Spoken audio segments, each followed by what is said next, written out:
and we're going to be streaming to all platforms. I believe we're live now. Let me check and see if we're live. I don't really know. Hello, Internet. TJ is being very forward about when we are and aren't live because that's been a problem in our past. We are absolutely live. So that's good for everybody to know. Yes, it is. Thank you. That is very good for everybody to know. Fantastic. Okay, cool. So what are you guys going for? What are you guys going as for Halloween? I was planning on going as a pirate because there were a lot of sexy pirate costumes that my wife. Are you not going as Paxton Lynch because that's how this evolves? You know that, right? Paxton Lynch is he was so like 2-3 months ago in Denver. Okay, fine. I'm confused. Confused about what? Just everything, I imagine. Just everything. So what are you going as now, TJ? Is this like a series of tubes that we've hooked up to one another to broadcast this? Is that how that's working? Yeah, basically. Did Al Gore invent this? Basically, that's how this. I do want to let you know, Ari. You really, I don't know why you seem like you'd be such a super dad. Well, it's not just written on the hat for shits and giggles, you know. He does seem like he would be a super dad. Do I need to tilt my camera down so people can see my shirt with another man's last name on it? Yeah, so we'll talk about that. Isn't that racist? It's not racist. How's that racist? Because it's an arrowhead. Oh, Native American imagery is still like hella problematic, but we got like an outline of an arrowhead right now. This is like as far as I'm willing to take that right now. But. Okay, yeah, I get that. Okay, all right. The line is drawn there. Yeah, I'm definitely not. I'm not doing the tomahawk chop or anything. That's surviving and it's weird. Wait, looks like there's another arrowhead behind you. Oh, and there's another one behind you. Oh God, there's another one behind you. Is that a troll doll dressed up as a Native American? No, it's a troll doll in a jacket, in a starter jacket. I mean, my God, is that racial appropriation or what? Anything that I got before I turned 20 is cool. It's fine. I can't be held accountable for any native. Oh, look at it. It's got a little belly button. Look at its little belly button. Speaking of racism, Boston won the World Series. God, Boston's the worst. Why do they get everything good that happens in the world? Did you see how many? I think it was Randy Jazzarelli. Yeah, it sucks. Randy Jazzarelli, I think on Twitter, was the guy who he tweeted that. Well, it was never the first 18 years that Boston had trouble with. I think their last World Series before was like 1918 or something. So yeah, I'm hoping for another 100-year drought. Look at that. They've won 4 in like 15 years. I hate them. They went 86 years without a title, and they blamed a curse. A curse. Are we ending curses? Can we end curse? I'm good with that. I'm hopping on that train. Can we be done with curses? Are the Chicago Bulls cursed right now? Is that the problem with the Bulls? They're cursed. What's the Bulls' curse? 92 points to the first half of the Golden State Warriors. What would be the Bulls' curse? What would be the Bulls' curse? They don't have a curse. I just feel like bad organizations make up some ridiculously BS story so they can just tell their fan base their curse instead of dealing with reality, which is they are incompetent and can't put together quality teams. Right. Mm-hmm. Yeah, exactly. It's that. Yes. That's exactly right. No, it's cursed. It's a black cat and Mookie, what's cursed. His name? And yeah. It's a goat. Some guy brought a goat into the stadium and they wouldn't let him in, so now he cursed the stadium. So we didn't win for 100 years. Yeah, that's right. Because the Nothing goat. To do with the Tribune Company. I love the goat curse because it gave us an excuse on the show when I was in Kansas City to implement a lot of demon imagery around the show, which it really freaked people out. I don't know why it was so freaky for people. By the way, Josh's producer, who used to be the producer part-time on my show, was Beards McFly. He loved that. It was one of his favorite bits. Yes, he loved it. He loved it so much. He's like, I got it tuned up. I got the demon music ready. He latches on to weird stuff like that. I love it. He does. What does it have to do with Kansas City? TJ used to work here. Yeah. The goat curse? Chicago was in the World Series, and I was the whole way up to the World Series. I'm like, they're going to lose because the goat curse. And that was my yeah. I have liners still. I can hear them in my head right now of just like Sports Saturday with TJ Carpenter. Curse. goat curse. And then it's just like on sports radio, it did. Like I still have, like I can hear those in my head right now. Billy Goat curse. Billy Goat curse. Not even the goat curse was strong enough for Aroldis Chapman. No, it wasn't. No, that's true. They won with finally. The theme of the show and just talk about Aroldis Chapman. Domestic abusers who make their teams better. We're now in the mid A's with Aroldis. Stevie Max, we first skipped person Aaron comment. Hernandez. That's 2 A's at the beginning, by the way. So no, Aaron Hernandez. He's okay. No domestic incidences as far as we know. He's AA. By the way, guys, go ahead and comment. We're going to read these periodically throughout the show. Stevie Mack says, if the Browns hired Jeff Fisher, they're guaranteed to go 8-8. Just saying. Would that be a good hire for the Browns just because of his reputation of 8-8, Jeff Fisher? They hired. That is the prophecy here. They have to hire Jeff Fisher. And but like 1-year deal, like franchise tag. So they go 8-8, and then they try to get a good coach. How do you feel about Jimmy Haslam, TJ? Where are you on the Jimmy Haslam? No good. You don't like that he tried to defraud truckers with fake rebates on gas. I don't like that. No. Wasn't he a coach in like the USAFL or something like that of like 6 or 7 years ago? Jimmy Haslam? Yeah. No, he's the owner of the Cleveland Browns. No. I'm sorry. Who am I? J. No, who am I thinking of? I'm thinking of Jim Haslett. I think I'm thinking of Jim Haslett. I don't think he defrauded truckers. Yeah, Jimmy Haslam is the owner of the Browns. Tory says, who's the best coach available right now? Who is it? I don't know. Urban Meyer? I'm sure the Browns would go for that, right? Yeah, but 100%. Who's the best coach available that didn't inhibit rapists and domestic abusers? Jim Tressel. Jim Fisher. Or what's his name? Jeff Fisher. Jeff Fisher. Yeah, Jeff Fisher, say what you will about Jeff Fisher, but he has never abetted criminals that I know of. We know of. Hey, if he had, he might have won 9 games. Although that's a good point by TJ. I mean, 8-8 would be a drastic upgrade for them. So Jeff Fisher might be the right coach to hire. So I think it's a 1-year deal. You bring in Jeff Fisher for 1 year, and then you hand it over. Then you go back to whoever's coaching OU right now that everybody's super horny for, and he comes in a year after. Lincoln Riley, and I'm super horny for him. Super horny for him. Fly Latore says Del Rio is still on the market. Yeah, go ahead. Hire Del Rio. Jack Del Rio with his leather jacket, I'm sure is going to fit in real well in Cleveland. I would have a joyful heart attack. I would cry tears of joy if the Chiefs hired Jack Del Rio as their defensive coordinator.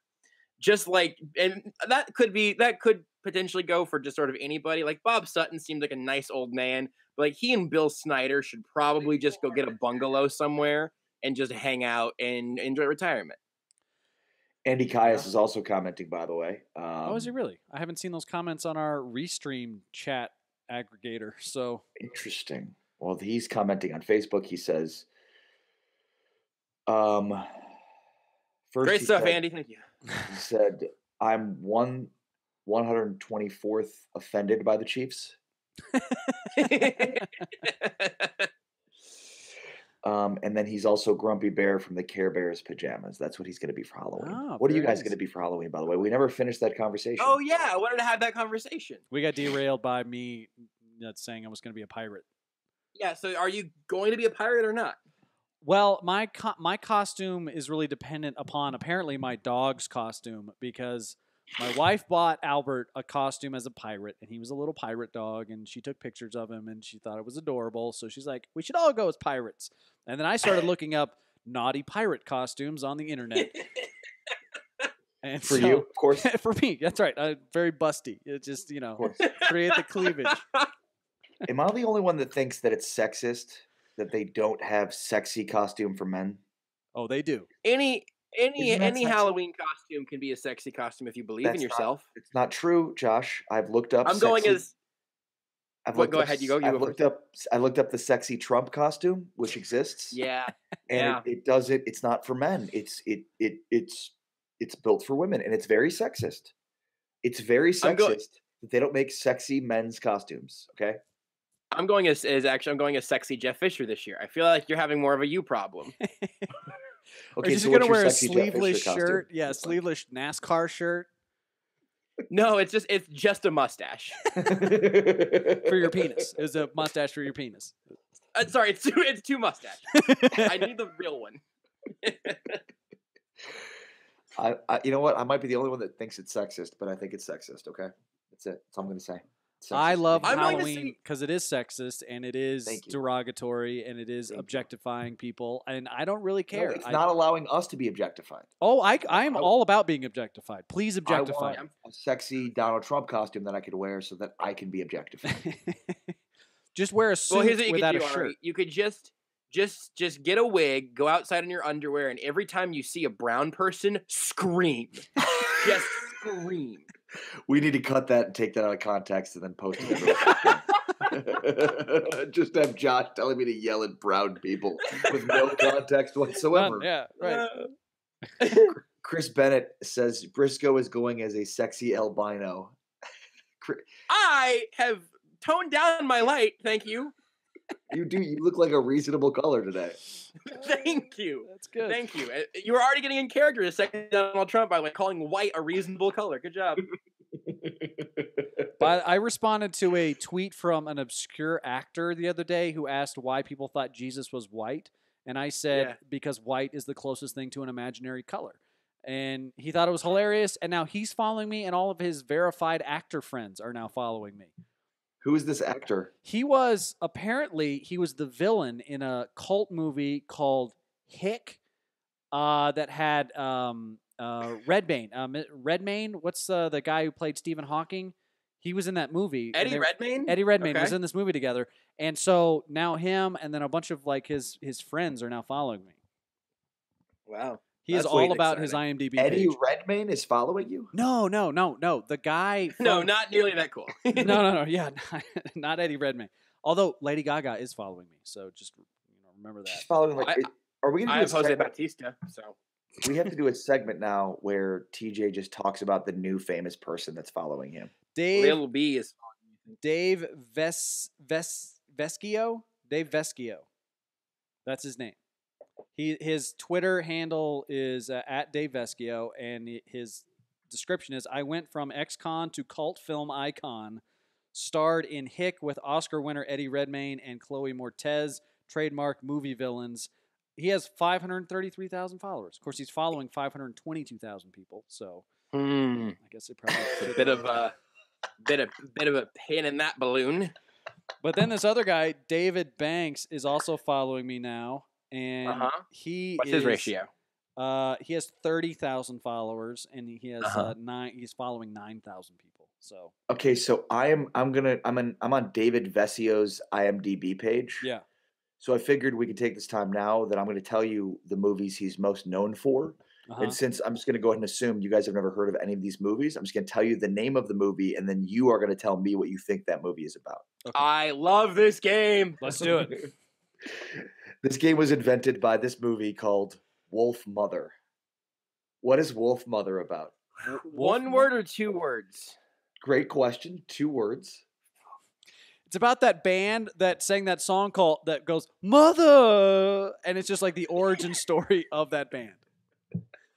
Isn't that one word? Would that be one word? I think I'm gonna say that Wolf Mother is an indie film about 2 young lesbians who find together that their only happiness is when they're at the zoo.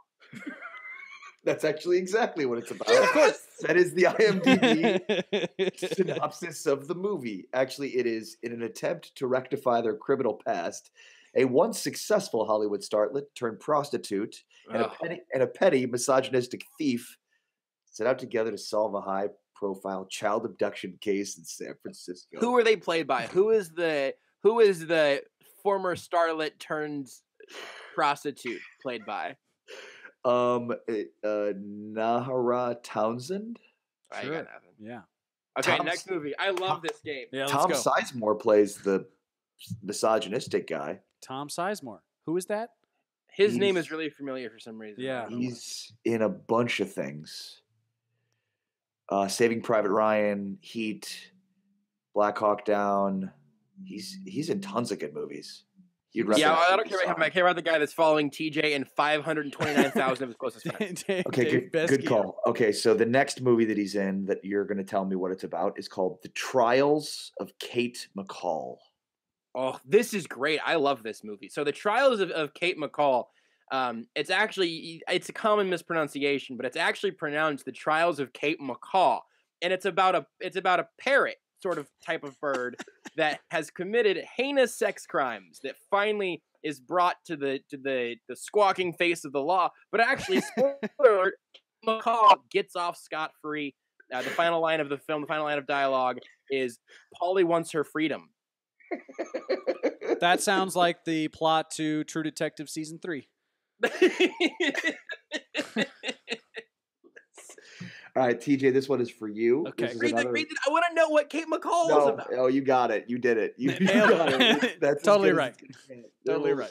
It doesn't really matter what All right. the movie's about. It won't be as good. All right, That's this good. one. This is another famous Dave Vesio movie. This one is called Revelation 2, The Sea of Glass and Fire. Oh, Revelation 2.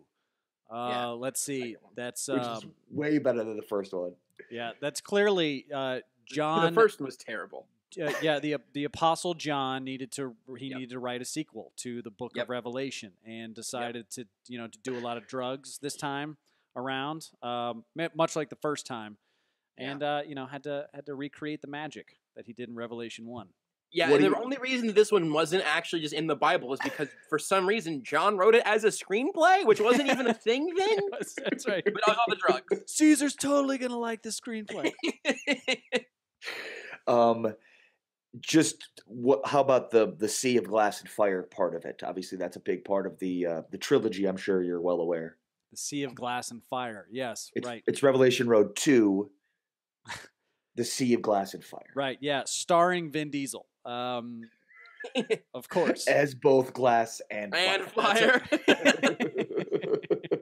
That's Very close to it. It's actually a Spy Kids prequel. It's The a Spy Kids, yeah. Shark Boy and Lava Girl became the Sea of Ice and Fire. I think we have time for one more. All right. I think we do. And I'll be Then honest. we have to get to our sponsored commercial break. Yes, of course. This one was up for a bunch of Oscars. Yeah. It's a very, very light and frothy movie, is the best way to describe it. Sure. House of Flesh Mannequins. Oh, Such a good movie. this one is great. The House of Flesh Mannequins is one of those films, you don't even know this is really a thing, but that's a hard PG. Like, you don't want to take your kids, if your kids hit double digits and you are a parent guiding them, it's probably fine. Obviously, a lot of people were scared off by the title, House of Flesh Mannequins. Do you think like dead bodies or whatever? There's nothing about them being unmoving. It's sort of like a Big Brother sort of show, but it's condensed into 2 hours. And just a bunch of people hanging out having a good time. The hard PG part has nothing to do with murder, torture, or death. Just that occasionally they have some light curse words. Yeah, I was gonna say he's onto something here. It's done by Pixar. Obviously, it's about Toy Story, but the toys themselves have actually grown up. Yeah, and yeah, and it's kind of whimsical. But I got to tell you, TJ, I hate to correct you this way. It's by a few former Pixar employees. They branched out. It's why you haven't heard of it, probably. Right. It's kind of an underground. Like, if you really love John Lasseter, like if you're a John Lasseter OG, you know the House of Flesh Mannequins. And just so you know, Dave Vescio, Yeah. TJ's famous friend, the role that he plays in this movie is snuff photographer. Oh, of course. Of course. Yeah, and again, this is a common misconception. Of John snuff. Lasseter was doing a lot of drugs along with the Apostle John, but John Lasseter he meant to write Snuffleupagus. They ran out of room in the credits, Snuff. so he actually did have the famous Muppet there, who's also a part. of Yeah. The last time I think snuff photographer was something you could be in a movie was 8mm with Nicolas Cage. What year? Ari might know this already. So TJ, what year do you think this came out? I don't. 1997. I'm gonna say. Wait. It sounds The like House a of 97 Flesh movie. Mannequins. Mm-hmm.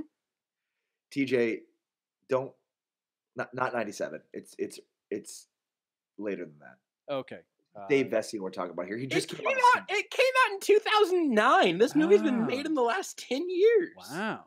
There are no Rotten Tomatoes Reviews of it.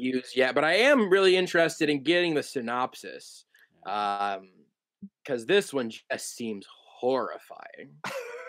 Hoops the Do Jet. you guys like movies? I'm reading horrornews.net right now. Yeah.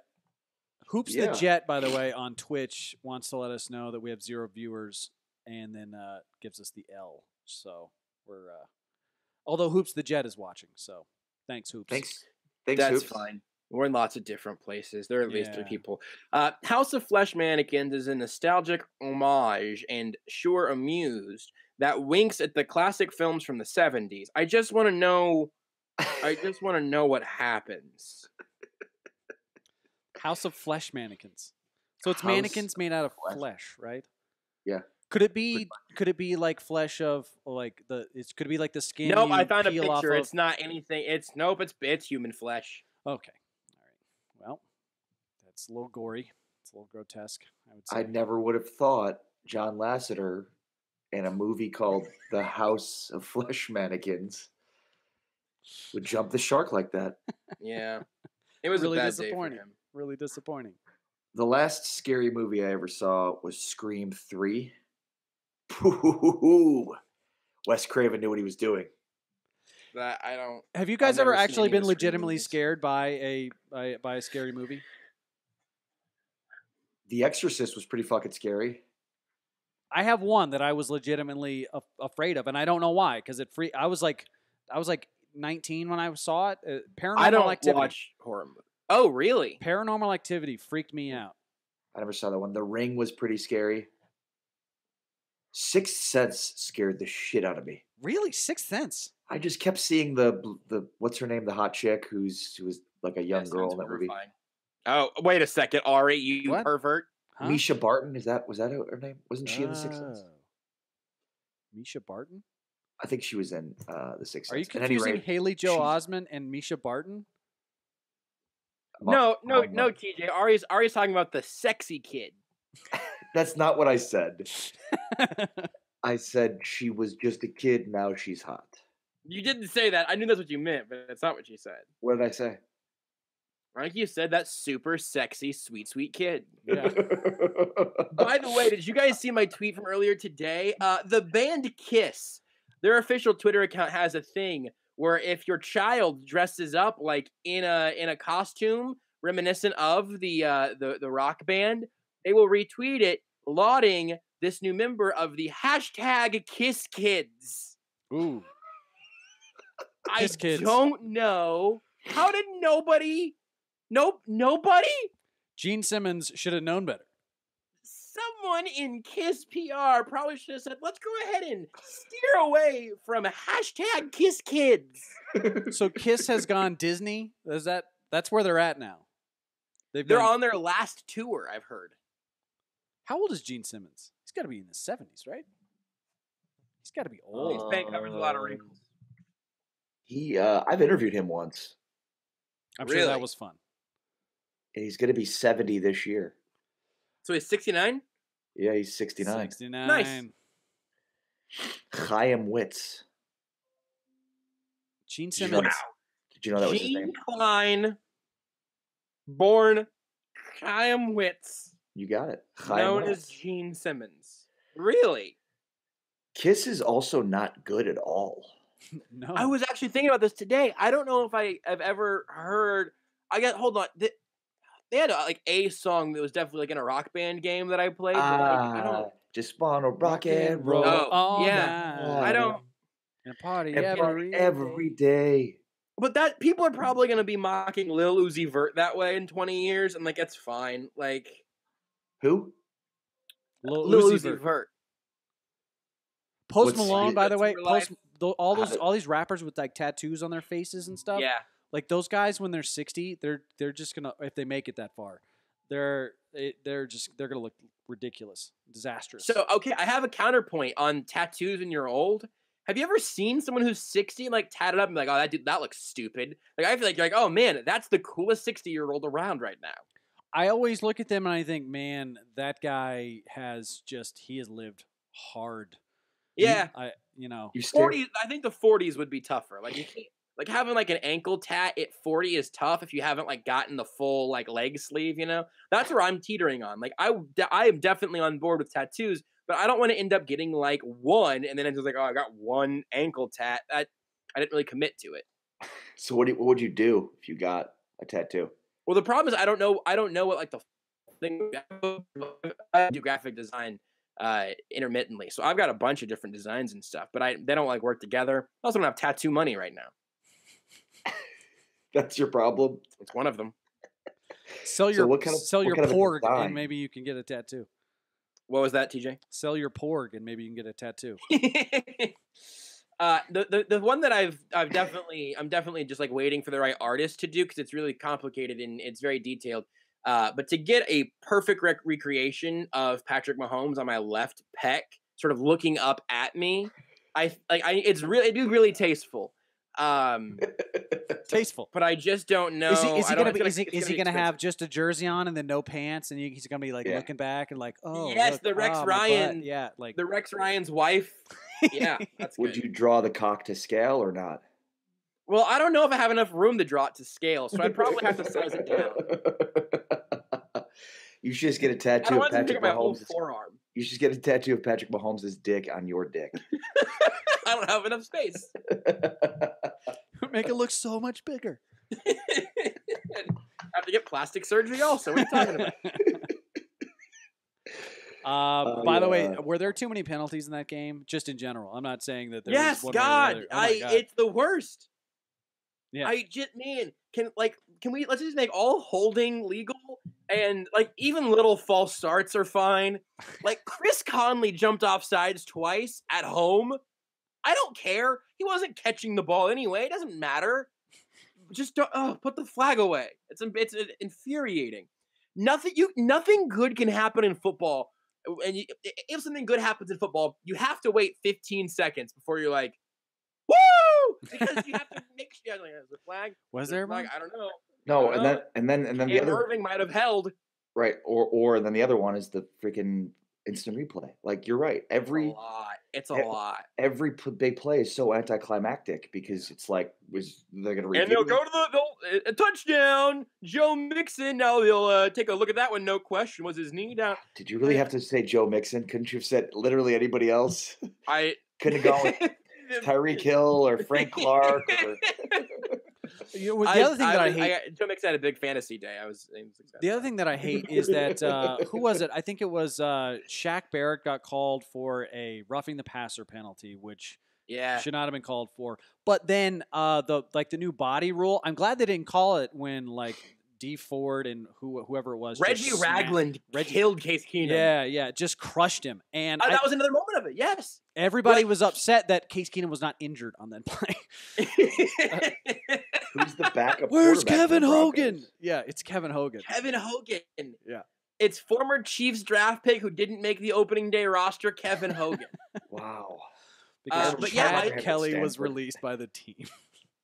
That hit, TJ. Like I was watching and I was like, oh God, what? I was like, oh no, there's probably gonna be a flag, and there was no flag. I was like, oh, cool. Like I guess that's good. Like, I mean, it was like a strip sack, and like, Case Keenum definitely got his earth rocked, but that happens sometimes. I want you to try this on for size, Josh. This is a somewhat serious sports take here.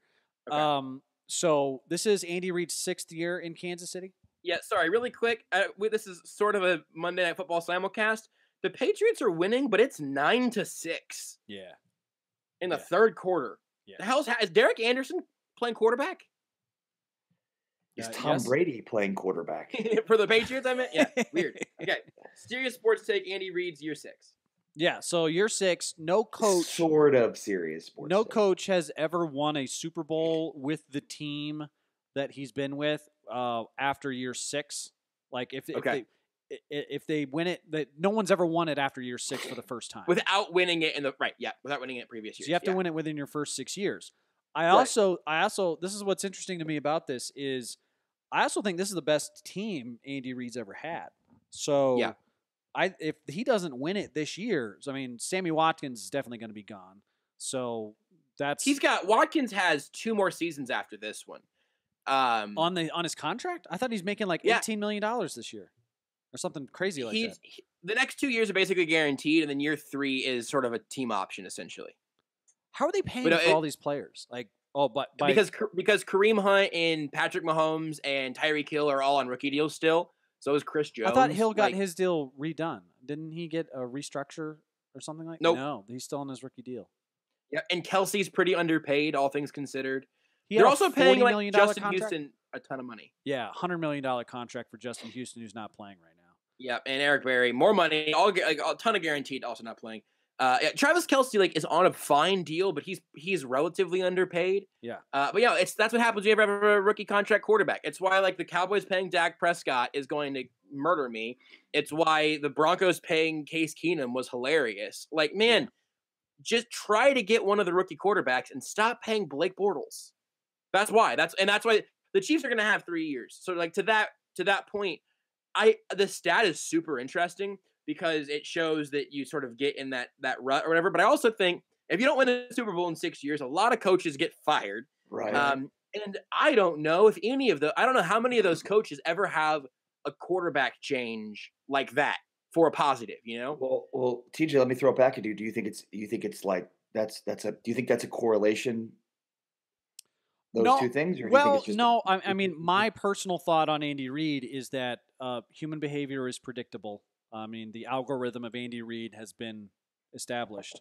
So time management is going to become a problem for them in the playoffs at some point, or he's going to blow a lead, or it's like he loses his mind. Like, he's the best regular season coach I think I've certainly ever covered, but he's the best regular season coach in my lifetime for sure, other than Bill Belichick. So, but in the playoffs, he loses his mind. I don't know what happens to him, but he freaks out and he starts doing the opposite of the things that got him there.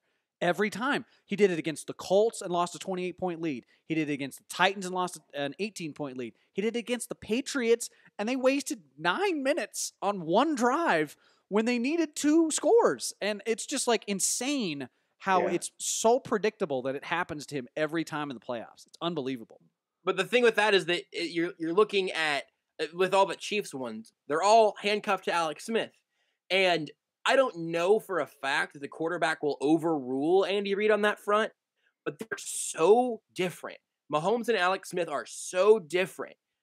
And Mahomes is working in a way where it seems like Andy Reid, I don't know if Andy Reid knows that he has a specific problem, but it at least seems like he knows that he doesn't want to squish what Patrick Mahomes does really well.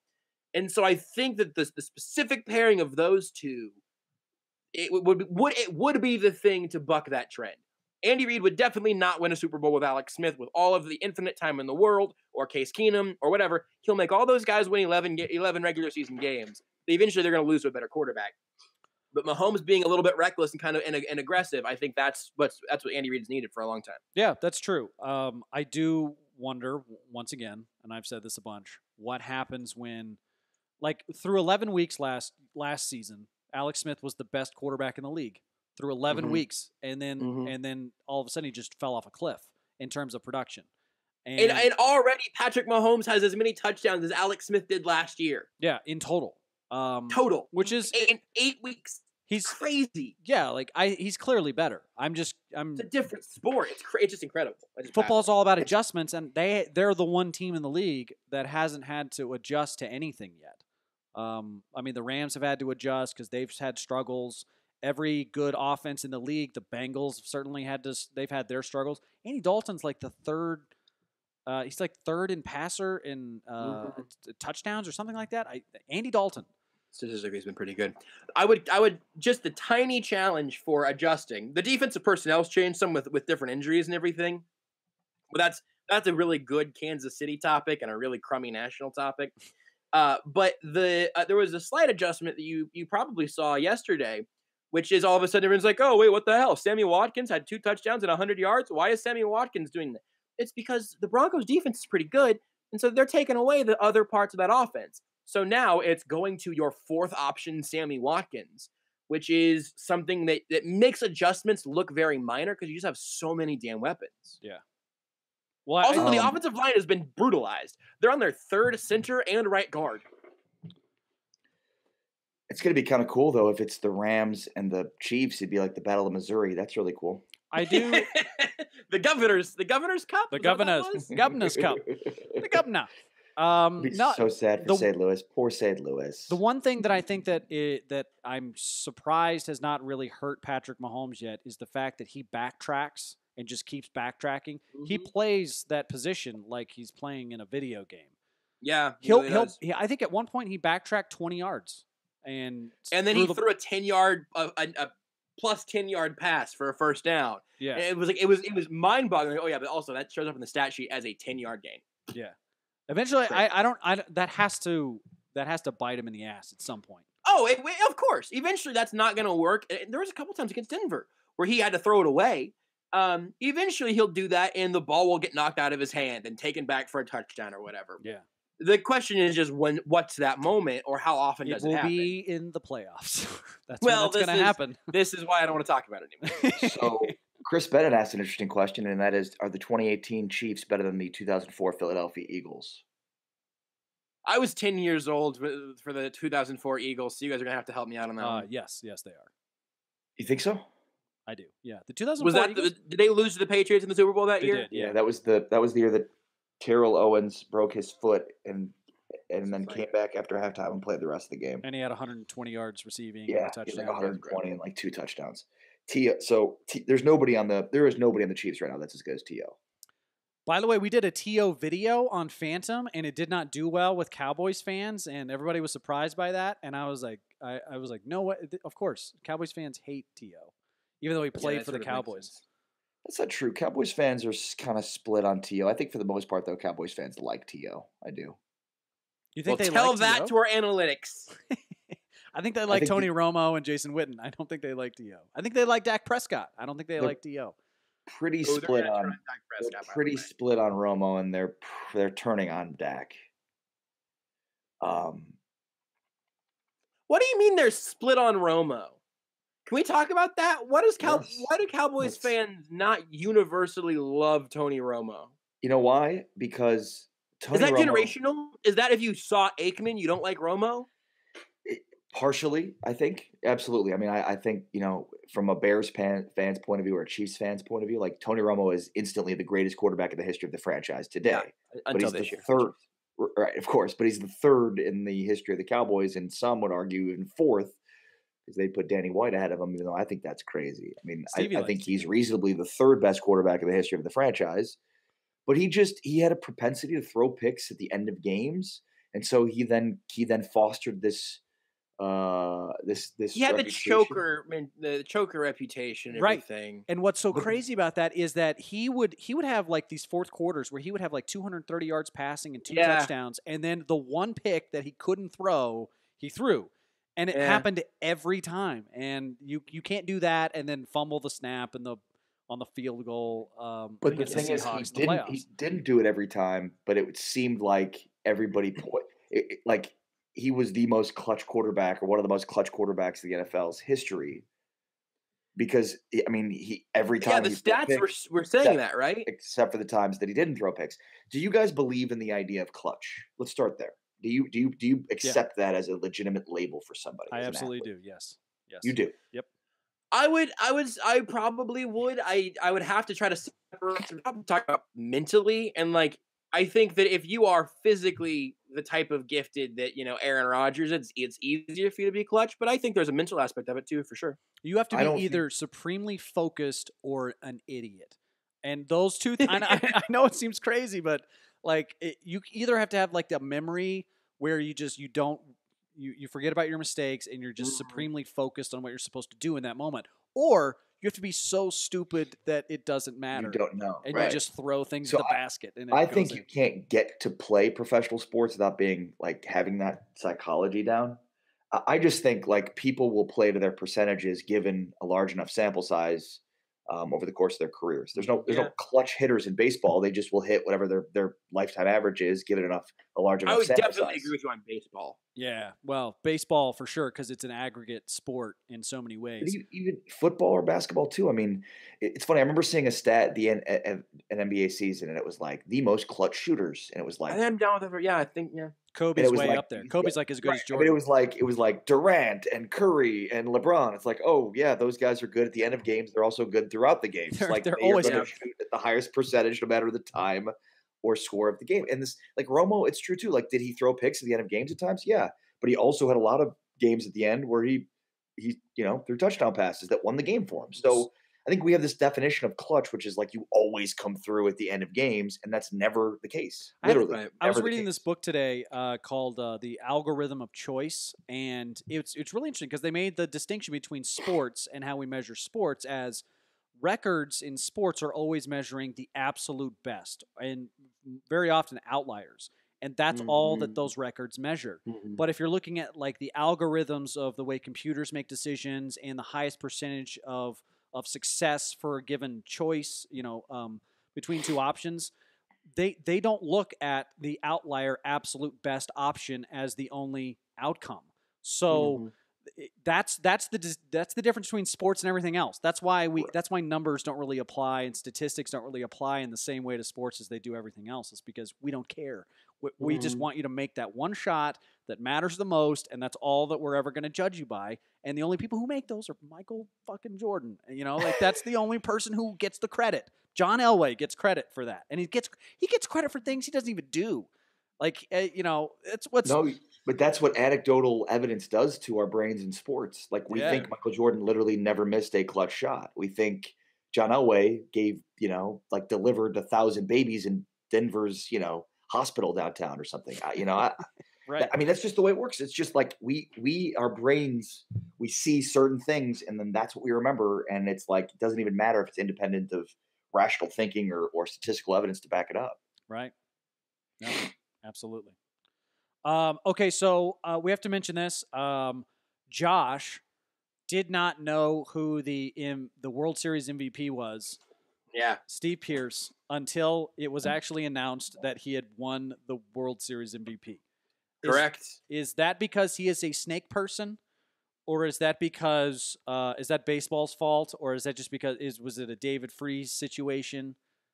No, David Freese is. He's in every postseason. Yes. Who won the MVP of the World Series? Two questions. One, the World Series is over? Second question, who was the MVP? Steve Pearce. Who? Yeah. Didn't he play like 40 years ago? If you would have told me that Steve Pearce was a Republican running for Congress in California, I'm like, sure. Yeah, of course. Sure. Oh, absolutely. Yeah.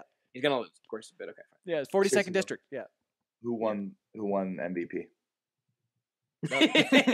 David Ortiz. All right, David Ortiz. That's right. Thank you. Big Papi. Of course, Big Papi that makes did. sense. Holy Big Papi's crap, there is retired. somebody named Steve Pearce. Yeah. Wow. Yeah. I was watching I watched the very end of the World Series just to root against the Red Sox, I guess. And I saw him win the truck or whatever, and I had no frame of reference for a Steve Pearce. I tweeted it out. One guy jumped all over my bling. Oh my God. He was all up in me. Like, oh, this shows that, well, not. Like, oh, this shows you're an ignorant radio host. You should have tweeted this given your line of work. And this just shows that you're lazy and you haven't gotten better. You are. And I was like, You're cool, so man. lazy. Well, Wow. it was a lot. I know it was a lot. And I was like, well, I got a lot I'd like to say back here, but I'll probably just tell you that you can move on, and I hope you have a nice day. And then I just said that. That guy's an angry 55-year-old man who has nothing else better to do. It was really weird because most of the responses were Royals fans telling me that apparently this Steve Pence was bad. Like he played against the Royals and with the Orioles in that series. Like I was like, I still don't remember that. I don't remember if the Orioles. And he's like, oh, he was really good like in Toronto earlier this year. If you right now told me to name 5 active Toronto Blue Jays I would take a shot in the dark on Jose Bautista and Josh Donaldson and David Wells and like Kawhi Leonard maybe throwing out a first pitch at some point. I think Troy Tulowitzki is still a Blue Jay. Guess how many teams Steve Pierce has played for? 8. I'm gonna say 3. Did you know that, Josh? No. He's Is played it for 8? 8 teams. He's played for 8. Wow. Baltimore twice. Backing up Played David for Lowe. Pittsburgh.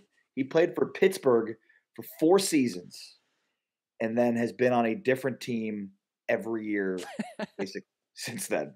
I think the Red Sox traded for him this season. Yeah, they did middle of the season. What other things do you guys want to know about Steve Pierce? Give me a movie title and I'll tell you the synopsis. What's his sign? What's his sign? His birthday is April 13th. I don't know. Oh, so he's a Sagittarius. I thought that was a Cancer. Capricorn? I have no idea. Yeah. No, I know what a Capricorn is because I had to figure out what December 23rd is, and it's that. So that's cool, I guess. Your birthday's December 23rd? Should we use Steve Pierce to point out how dumb baseball is? Yeah, I'd love to. Like, could you in your wildest dreams think of, some obscure random basketball player winning the MVP of the NBA Finals? Yeah, it's not even a 1-game sample size. That's over a series. Yeah, exactly. Because that's what I was thinking about the Super Bowl, and in a 1-game sample, like, I mean, you have was it Malcolm Jenkins won the Super Bowl or won the MVP or whatever it was? Deion Lewis. Deion Lewis. I mean, there's been some weirdo ones. Did Deion Lewis seriously win it? Deion Lewis won the Super Bowl MVP in 2004 when they beat Andy Reid and the Eagles. Wow. Who won it the year the Broncos won? Did they just I don't think they gave it to Manning, did they? No, like they gave it to Sanders? Von Miller, and Peyton Manning won it. Peyton Manning. Von Miller won the MVP. Yeah, Von Miller won the MVP. Peyton Manning won it for the Colts. Yeah. Okay, so did Plaxico Burress win one? Like, no, you want to know the most obscure one to win one? Yeah. Can you tell me the team first? Tell me the team first. All right, here's the guy you're thinking of. You misplaced Plaxico Burress for this guy, who won it for the Pittsburgh Steelers with 9 catches, 131 yards. Santonio Holmes. Santonio Holmes. Damn it. Also known as San Antonio Holmes. San Antonio Holmes. Against the Cardinals. You guys want to hear a hilarious Santonio Holmes story? Sure. Yeah. Okay, so I was a few years ago in Houston at the Super Bowl I was at the Ditka Jaws cigar party that they do every year, and it's always like tons of big time NFL players. That sounds so sneakily racist. What? The Ditka and Jaws cigar party. Like you've gotta do a hand sign to get in there. Man, come on and get the party, man. Yeah. Yeah, 100%. So like just gotta go, at this "Stop party was Ray Lewis, Jonathan Ogden was at this party. Yeah. 7 foot tall Jonathan Ogden. Joe Flacco was at this party. Who else? Like really, really famous, well-known people, okay? Yeah. And yet everybody at this party wanted a picture with Santonio Holmes. Because I think they thought he was Antonio Brown. Like, I'm serious. There was a line to take a picture with Santonio. Ray Lewis was at this party. Yeah. That sounds so much like something that would happen at a drunken New Orleans Super Bowl party. Dude, that's Antonio Brown. Dude, we got to get a picture. Like, I don't think that's Antonio Brown. No, it totally is. He's short and he's black. Does Antonio Brown command like a big line of like average NFL fans? I'm like in Pittsburgh. Like if Antonio Brown is just like that's a fair in New Orleans, but does Santonio Holmes? No. Yeah. Antonio Brown does. I think he does. Certainly more so than Santonio Holmes would. And he was wearing Ohio State gear and like a Super Bowl MVP hat. Like it was so you couldn't confuse him for Antonio Brown. You couldn't. It's impossible. Oh man, that's a good story. That's a really good. Also, James Harrison returned like a 96-yard fumble for a touchdown in that Super Bowl. Terrifying. As James halftime Harrison expired, I believe, if he would have even gotten pushed out of bounds by Larry Fitzgerald, the Cardinals might have won that Super Bowl. Stevie says they need to start doing a Where Are They Now football show. Don't they do that? Don't they do a Where Are They Now? Sure they do. I can't wait for the Where Are They Now Steve Pierce. Baseball is so weird that way. Like, David Freese won the World Series MVP. Who else? Like, who was it for the Royals? Was it? I think Salvador it was Perez? Salvador Perez. Salvador Yeah, Perez. I think like Alcides Escobar like won like the ALCS MVP or something weird. Yeah. But like right now, like gun to your head, if I was like, hey, here's a sheet of paper, put down 30 active Major League Baseball players. Like, would you at least be nervous? Yes. No, I would not be nervous. I would just write Mike Trout 30 times. Right. I would have like the whole Royals roster. That's right. You get to the 20, you get through 25, and then Yeah, and then it's like Mike Trout, Andrew Judge, shit, Bryce Harper, right? Bruce Harper. Who is it? Mike Stanton. No, it's Giancarlo. Is Derek Jeter still in the league? Yeah, right. A-Rod. Jermaine Dye. Jermaine Dye. Mike Sweeney. Is he? Mike Sweeney. When I was in Lawrence at KU, Mike Sweeney was like the perennial great player for the Royals. They loved him. The Kansas City fans loved Mike Sweeney. Old power hitting Mike Sweeney. I could write down 100 random names of baseball players in the 90s and early 2000s. But like the last 5 years, which is actually like when I started doing radio, I got nothing. I got like 10 dudes from the last 5 years that aren't Royals. You can name everybody you do baseball tonight with occasionally, But that's it. And I got like binders with like baseball cards, like in a little locker over here. Dude, I could rattle off like the 2000. You want to talk about Tony Womack? I've got the whole like the whole Diamondbacks. I might be able to give you like the rosters for the Diamondbacks versus Yankees World Series. Like the 2004, I think 2001 maybe. Kurt Schilling, you've got Kurt Schilling there. He's my personal hero. Yeah, I love Kurt one. Schilling. So, by the way, just to add this little nugget, Steve Pierce was traded to the Red Sox on June 28th, 2018 for minor league infielder Santiago Espinal and $1.5 million in cash. Cash considerations.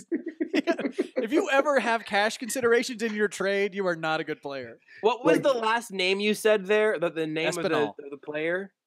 ESPIN. No, I need you to say it first and last name. Espinal. What's the first and last name together? Santiago Espinal. That is an appetizer.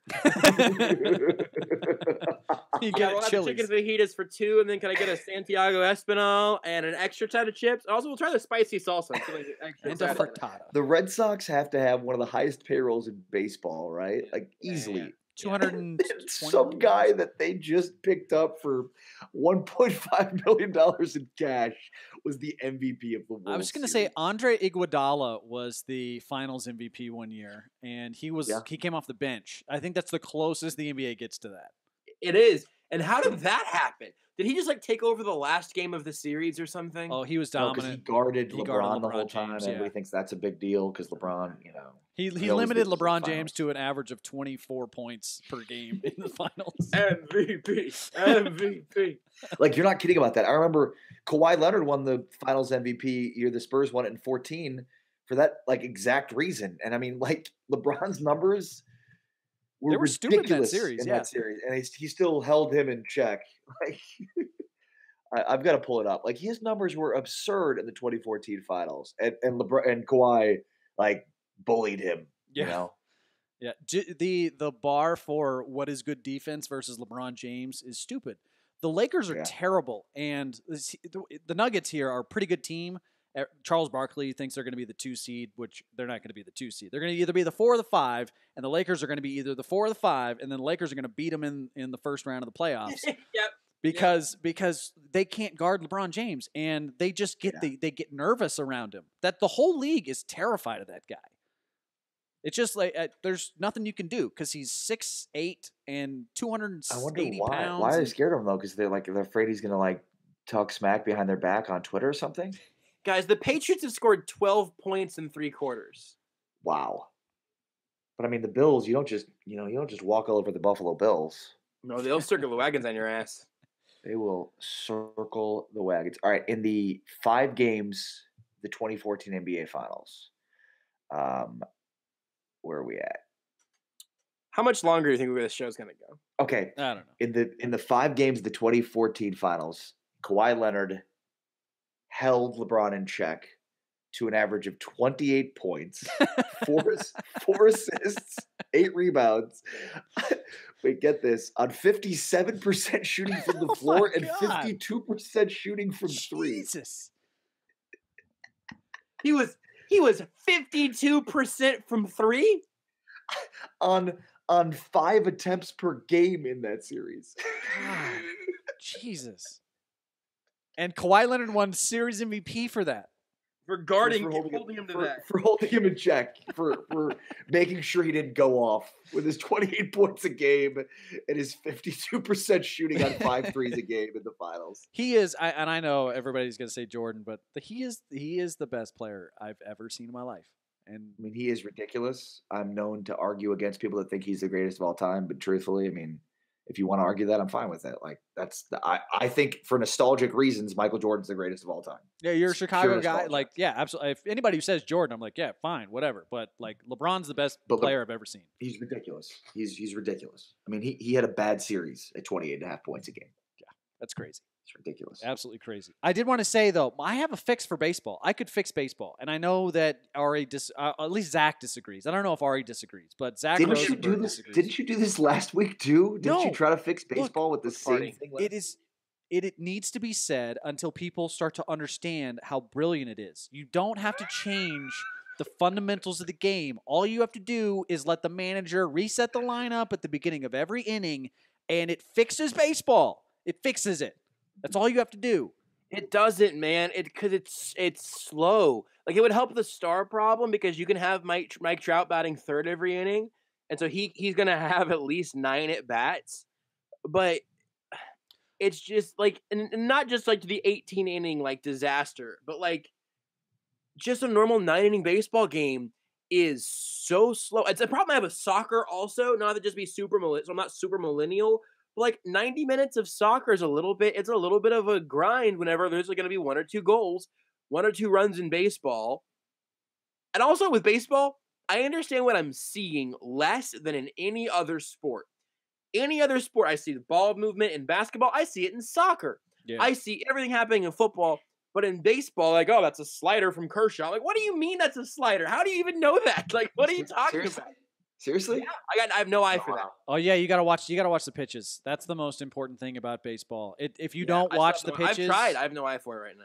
It's my wife was asking me, she's like, why do they show you how fast the ball was? And I'm like, that's really important to the hitter. And it started off as like a scouting thing, and then everybody in the stadium wanted to know how fast guys throw, because the variation between how fast your fastball is, which is your baseline, and how slow the changeup is the difference. It matters. It matters. Absolutely. But here's the problem with that, though, is obviously it's an incredibly refined skill, but it's also so random. Like, it's just, you can have the best hitter in baseball going up against, like, the worst pitcher in baseball, and legitimately, it's 50-50. Like, in a great Aaron Judge versus, let's see, I don't know. and Ian versus Ian Kennedy right now. Like, Aaron Judge versus Ian Kennedy. Ian Kennedy, who is only getting paid millions of dollars to be terrible, is winning that matchup 60% of the time. That's stupid. At least. I don't want to watch that. I don't want to watch Ian Kennedy win that matchup 60% of the time. So you want them to have like wiffle ball bats, like just the huge, just give them a tennis racket, like that'll fix baseball? Yeah, racket balls and tennis rackets. Like, let's just do that. Wait, by the way, I do want to hear, TJ, your how to fix baseball. But he just said it. Reset the lineup. I just said it. Just reset the lineup at the beginning of every inning. It's that simple. It's a silver bullet solution. There are so few of those in life. There's one for baseball, and it fixes everything. I don't like what about the guys that don't get to hit? They don't get to hit because they suck. And if you want to get Alcides Escobar only had 10 at bats this month. Damn. So sad for Alcides Escobar. Alcides Escobar. He should be better. He swings at the first pitch every time. All right, you know what? Here's what I'm fixing. All right, here's what we're doing. Okay, I don't want to outlaw the shifts. That's outlawing smart. I'm not trying to do that. You know what we are outlawing? the shortstop. There is no more shortstop. There are now 2 DHs. I'm keeping 9-man lineups, but I'm opening up the field, and you get to add one more just like beefy power hitter. I just came up with that, and baseball's better for it. Wait, I've got the No best fix. I fixed it. I just fixed it.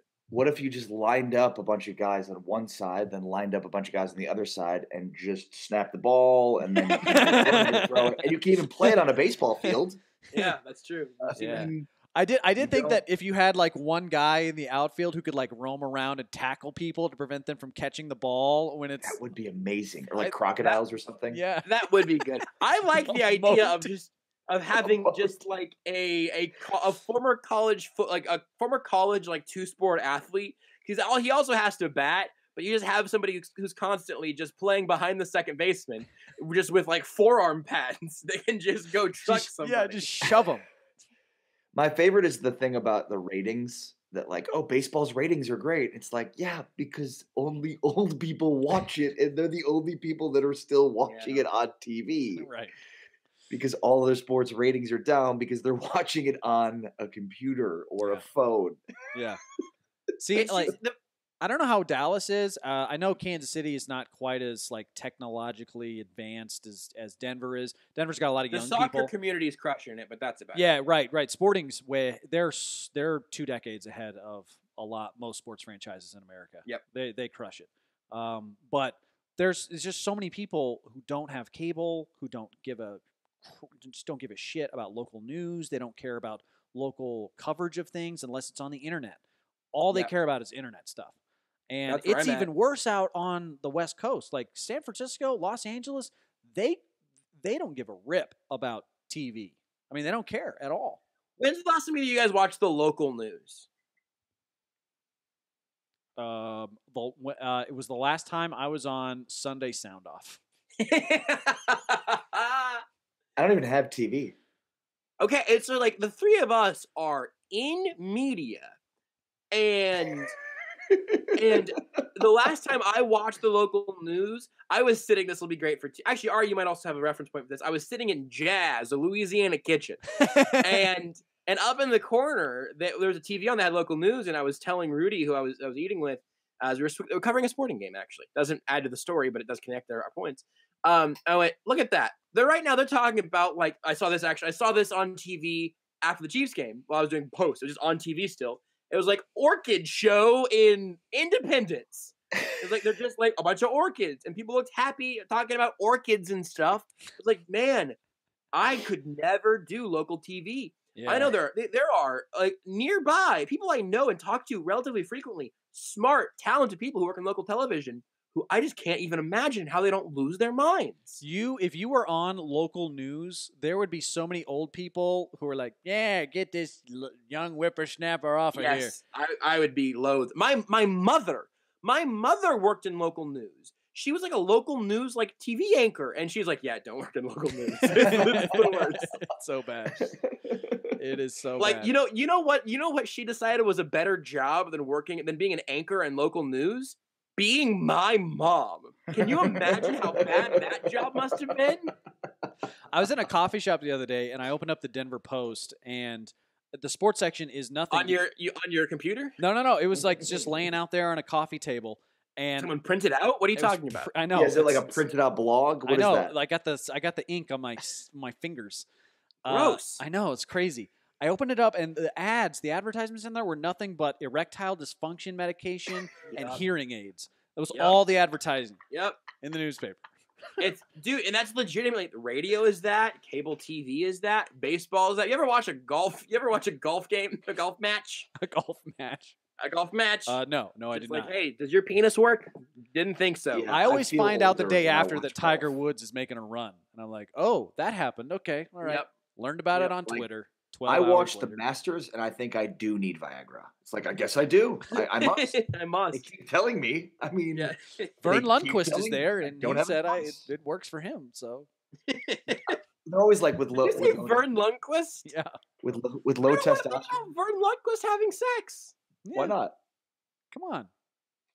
Old people have sex too, Josh. I'm happy that he does for him. I just don't want to be a part of that interaction on any level. I love that they're always like, "Do you get tired? Like, do you If you're one of those people that gets tired and eats, have I got the drug for you? It's like sold. That's what old age is. It's getting tired and eating. That's all it is. I have been old Thought I since was the beginning young. of college. I thought I was really young, and then it turns out I also eat and get tired. Oh my goodness. All right, so when is the end of this show? We still have things to get to. I wanted to get Ari's take on the clear and obvious bias in all of the major play-by-play crews for the Dallas Cowboys, because they're all just sycophants. Romo's a Cowboys sycophant. Witten's a Cowboys sycophant. Aikman's a Cowboys sycophant. They're all calling these Cowboys games. They'll never say anything negative about the Cowboys. People need to know the truth, Ari. Cowboys aren't that good. And no one's going to tell them that on these national broadcasts. Go. I mean, how not good are they? They have okay, Ezekiel Elliott is one of the best running backs in the league, and he had like 50 yards the other day. No, I'm not disagreeing. I guess what I'm saying is, like, what do you want to hear? That they're horrible? That they're the worst team in the NFL? Just a little bit of objectivity. Like, Romo, on that CBS broadcast, it is shameful. He will say nothing negative about the Cowboys. Nothing. He's like, the Redskins sometimes win. I don't know. I don't know what to say. It's not the Cowboys' fault, at the end, he was completely second-guessing Jason Garrett's dumb decision to, like, at the end of the game, he was basically, like, I included this on my film breakdown. He was like, or on the show the other day, he's basically saying, well, they're going to get up to the line of scrimmage. They're going to, he's going to spike the ball, and then he's going to have a free down. I mean, you're probably right, and the answer to that is because all of the announcers are basically former Cowboys players. But yeah, which is just like they're just appealing. I mean, the Cowboys are like the Yankees or the Lakers. You know what I mean? They're like, yeah, absolutely, they're the most important franchise from a money-making standpoint in the entire league. That's less true in football than anywhere else, though. Football doesn't need your goddamn Dallas Cowboys. Dallas Cowboys are the most well-known team or whatever. But, man, if the Jacksonville Jaguars were better, like, they would be more interesting to me than the Cowboys. Like, a lot of teams are more interesting than the Cowboys right now. I think that's true to a certain degree. I mean, I agree with you. Like, baseball needs the Yankees because baseball's dying. Because baseball is regional. Basketball is less regional than baseball, but more than the NFL. But even when you look at, like, the top viewed, the ratings for games, I mean, the Cowboys are always in the top. I mean, always. Yeah, I mean, they are. Sure. Well, they're also in that late afternoon game all the time. Almost every week. With Joe Buck almost exclusively. Like, they never play noon games, ever. They'll play like 2 noon games the entire season. Right, and the Broncos fans hate this season primarily because they have to get up at 11 a.m. as often as they do. And being in mountain time zone, that, like, people are not used to waking up to have to watch the shitty Denver Broncos play at 11 a.m. They're just not used to doing it. So do they have a London game this year? Is there going to be a riot? Because they have to wake up at 7 a.m. to watch that game. 8:30 kickoff. Yeah, I guess 7:30 kickoff. Mountain time. Yeah. No, yeah, they're not going to watch because they're terrible. That's what's going to happen. People are wondering. Like those games? The London games? I love it whenever it's teams I don't need to really care about. I hated it whenever Melvin Gordon was in my fantasy lineup and I forgot to take him out because he got hurt. He was hurt before that game. But I love, like, waking up and being like, oh, halfway through the first quarter, Jags Eagles, like, that's fun. I like that. I'm okay with it. I don't like it whenever it's my team though. Like, I don't want to see the Chiefs at 8 a.m. 8 a.m. totally. I like waking up late on Sunday.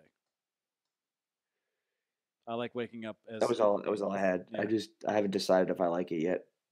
I mean, it's going to happen. I mean, Jacksonville will eventually move to London, and the whole Rashad Khan's not buying that stadium now. It's kind of interesting. The Wembley Stadium? Yeah, he withdrew his bid a week or two ago. Aren't they building a new stadium in Jacksonville? Are they really? They're building a new stadium in Jacksonville? I thought so. I could be wrong. That is a terrible idea. Why are they doing that?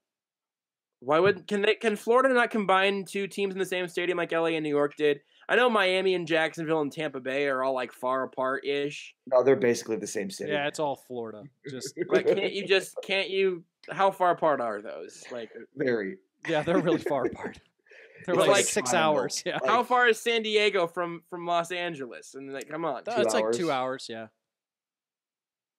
It's not. I mean, Yeah, but Jacksonville doesn't need a team, neither does Tampa Bay. I mean, can Kansas City play in St. Louis? It's like a 3-hour drive. It is 4. Basically the same It's basically the same city. Missouri did not need 2 NFL teams. Let's just be honest there. They did not need 2 That's NFL teams. It doesn't need 2 Kansas Cities either. God no. It's true. Goddamn Kansas City, Humanity Kansas. doesn't need 2 Kansas Cities. The best part of that is that, like, if there ever is a moment where we're like, hey, we're gonna make just one Kansas City, it's gonna be the Missouri side will keep it. Like, Kansas City, Kansas will just become like Kansaka City, and then Missouri's like, yeah, we're welcome to Kansas City, Missouri. Like, wait, so is there one in Kansas? No, that's Kansas now. We ate that. We ate that city. There were 2 Kansas cities, and the Missouri side was better, so we get to keep the name. I just love it. Anytime I've ever gone to see like a comedy show or some musician, some band, they always ask the question, are we in Kansas City, Kansas or Kansas City, Missouri? And they always think it's Kansas City, Kansas for some reason. Because the first and third word are the same. Yeah.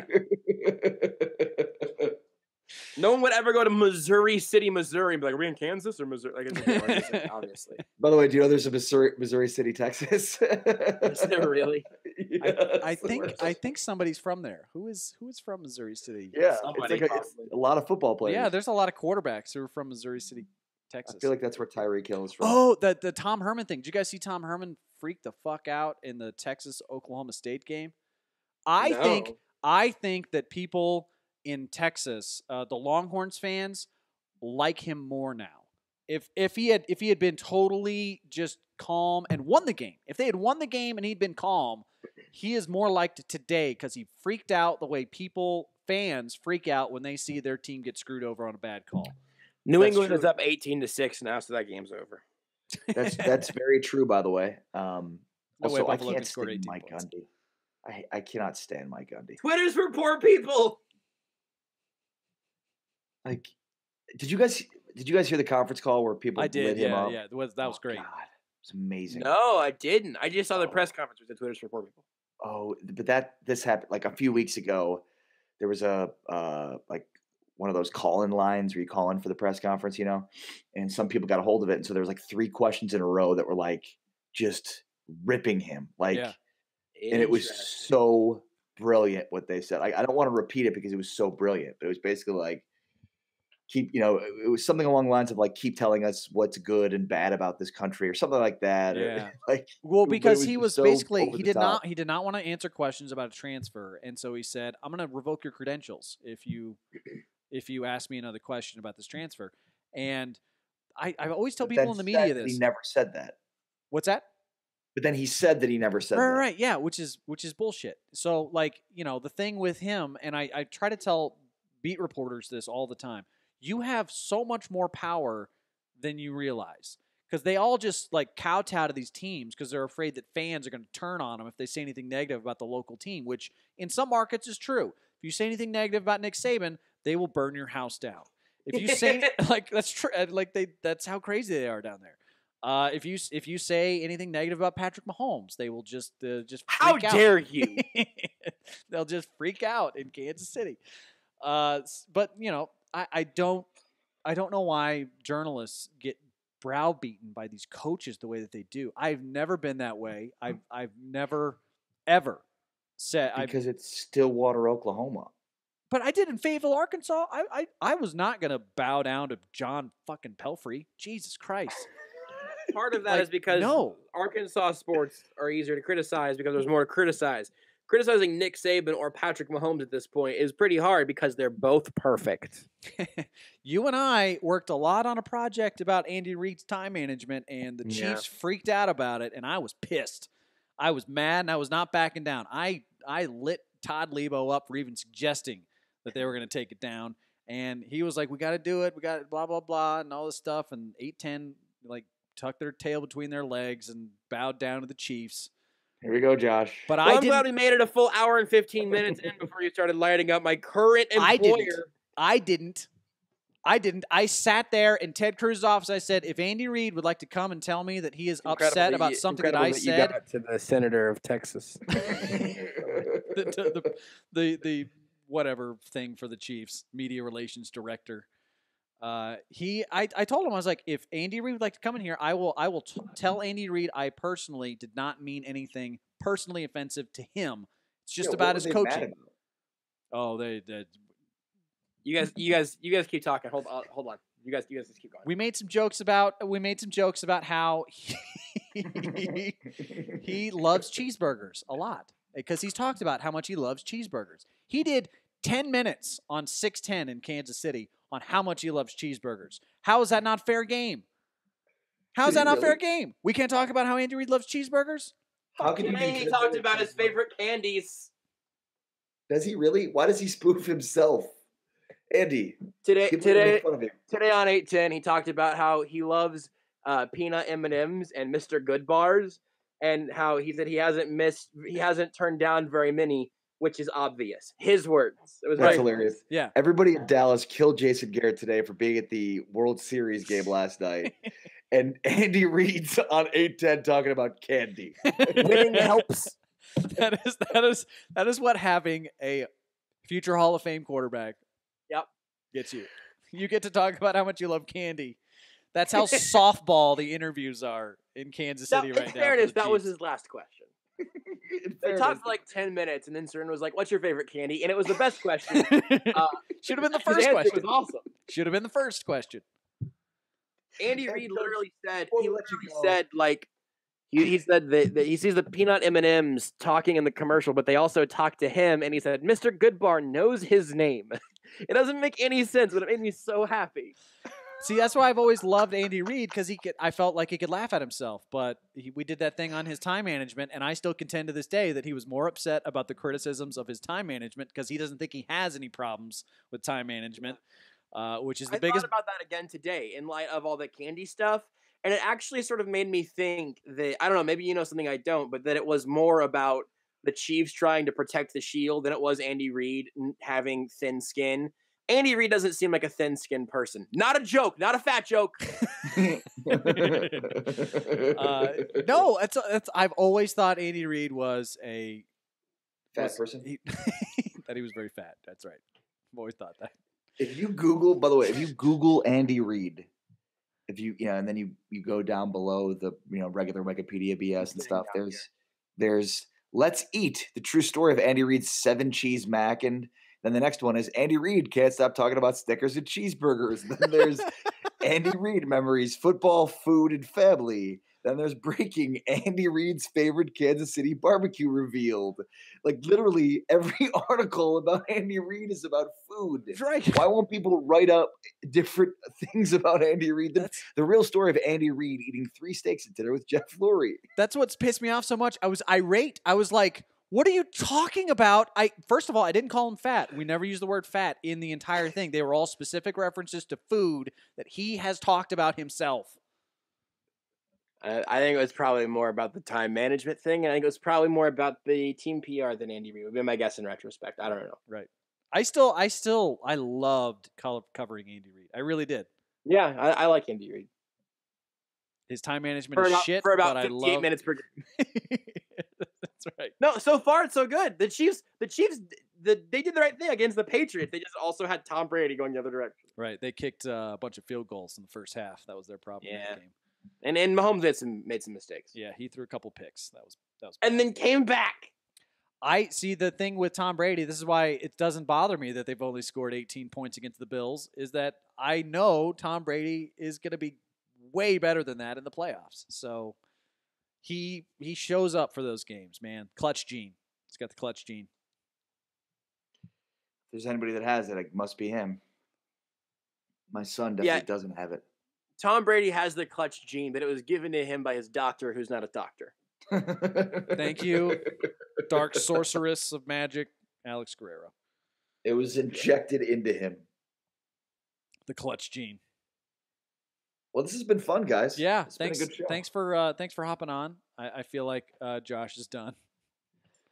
Why would you say that? Is This that is good. This is a this is camping not chair? as- Is that one? Yes, Sitting I've on been doing all of my daily shows and all of the Watch Mojo shows from a camping chair. Why? Get a normal Well, the turn on the chair. side allows me to use my mouse without shaking the desk, which shakes the camera. Yeah. And also because it was in here already. Okay. Whenever I moved back in. With your parents. Yep. You can't you're make gonna- fun of me until you acknowledge the fact that Phantom's lack of ad sales is contributing to my current living situation. If you were dependent upon Phantom's ad sales to get an apartment, Yeah, I mean, I'd be Oscar the Grouching it right now, nude in a trash can. yeah, you would have enough money to pay for your deposit and nothing else. By the way, Stevie Have Mac you got 23. enough money to pay for a deposit? Stevie Mac 23 on YouTube has been watching the whole show. Thank you so much, Stevie, and commenting. And so I have to read this last comment. He said, Andy Reid is the type of guy that takes full advantage of the deep fry whatever you want option at Boardwalk Eateries. That sounds delicious. What It is does. The what? Deep The fry fry whatever whatever- you want, man. They'll deep fry anything Where- on the Boardwalk. Where's that? Jersey? Can I deep fry? Wow. Can I deep fry my own hand? Coney Island? Probably. I would deep fry my own hand and eat it if it were socially acceptable. No. Can we do? Thanks, Harry Carey. What would you deep fry? My own Can hand. our last question be the what would you deep fry and then eat that's not currently attached to your body? David Vescio. I would deep fry David Vescio. What was the? I don't know what that joke is, but who was the World Series MVP again? Steve David Pierce. Vescio. David Stan Vescio is my Pierce. I would famous is my famous friend who follows me on Twitter. Oh wow, I already forgot. My famous friend. I think just I would started try following me. deep frying maybe like a slice of cheesecake. That sounds good. I like cheesecake. Muy muy. See, I would go with like an obscure, like a inanimate object, just because I'd like to eat. Like, I don't know. Like a GI Joe? What are you talking about? Yeah, Like a toy think I truck? would. Why do you want to eat a Lego? Why not? A MacBook Pro? What it like? That's actually why his cameras never worked. He deep fried his MacBook. Deep 5 fried years his ago. MacBook Pro. That's why. A KU helmet. Oh my god! Oh wow! Where did you get that? Why do you have it? I like how it's being chroma keyed right now on the broadcast. So Oh, They is it? they yeah. give it to you when you graduate from Kansas. When you walk down the Campanile, you just get a helmet. They give you a 'Cause they football say- helmet. Yeah, they say welcome to the team. That cannot be true. No way! That can't. I don't believe that. You have to remember when he graduated from Kansas, they still thought they had a football program. We did. Mark Mangino. No, the guy from the company asked me what college. They did something with our radio station. And said, Okay, he gotcha. asked me what college I would want, and I was Gotcha. like, I guess Kansas. Do they have football helmets for Kansas? Kansas basketball is so much bigger than Kansas football. It's so big. It's the #1 college basketball team in Denver. That's how big Kansas basketball is. Is it really? Oh yeah. Huh. That's actually not surprising because there's tons of alumni from alumnus. Yeah. English is stupid. That's actually Latin. Fuck. God damn it, he's right. I took a couple of years of Latin, and I was waiting for this all leading up to this moment. It's true. It's totally true. Like where do they even speak Latin?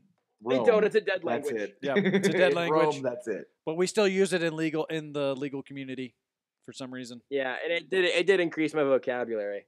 Also, when we talk about non sequiturs, everybody uses non sequitur now. And post hoc ergo propter hoc because it was on West Wing 20 years ago. Wow. I have that on my AIM profile. It's one of my away messages. Post hoc ergo propter hoc. What's AIM?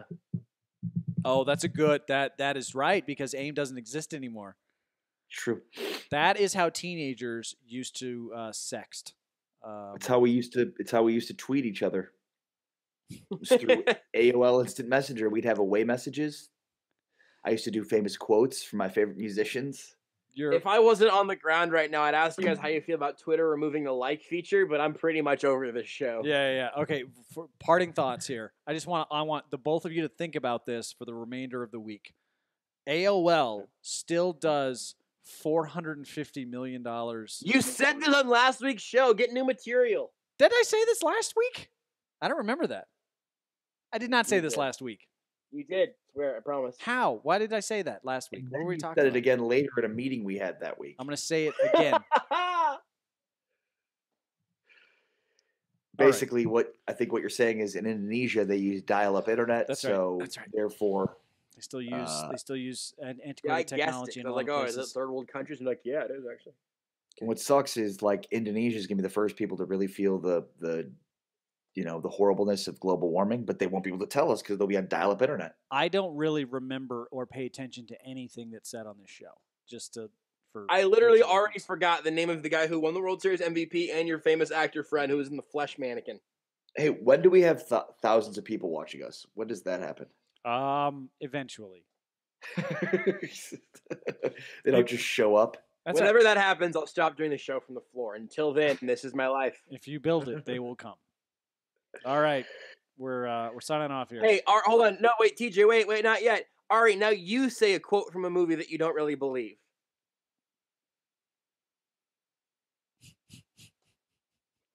What's in the box? That's not inspirational. What's in the box?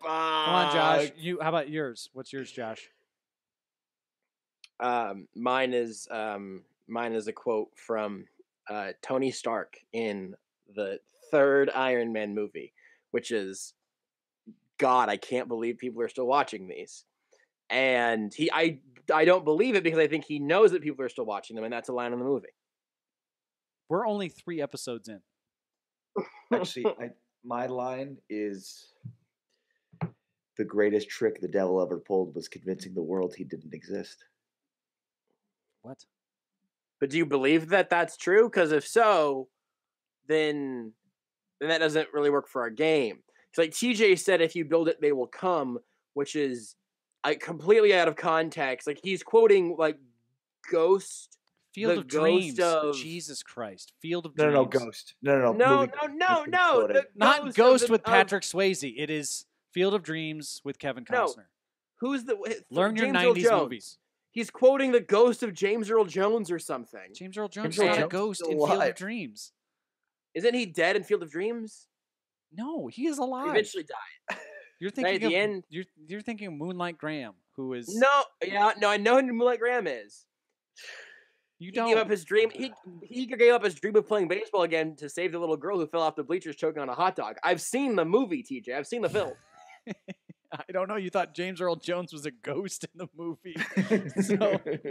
But okay, so is it Moonlight Graham that just goes, "If you build it, they will come"? Is he doing that the whole time? Yeah. Okay. No, we don't know who it is. It's just the voice. Yeah, it's just God. God. The voice of the field. It's nobody. It's God who's a baseball fan. That was Kaiser Sose from Usual Suspects. So obviously, you guys both know that, I'm sure. My quote is, "There's a snake in my boots." Later. My quote is any line of dialogue from the destruction of the flesh mannequins to Revelation destruction of the ocean of ice and fire. By that famous actor who follows 500,000 people, including TJ. All right, guys. Good night. This is shitty.